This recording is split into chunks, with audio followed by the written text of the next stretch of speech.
श्री स्वामी समर्थ। 19 फेब्रुवारी म्हणजे आपल्या छत्रपती शिवाजी महाराजांची जयंती।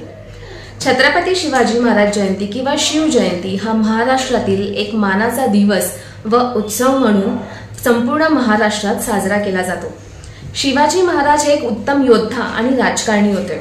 त्यांनी मराठा साम्राज्य स्थापन केले आणि स्वराज्याचे स्वप्न पूर्ण केले। या दिवशी विविध प्रकारचे सार्वजनिक कार्यक्रम आयोजित केले जातात, ज्यात लोक महाराजांच्या विचारांचे आदर करतात आणि त्यांच्या योद्धांना सलामी देतात।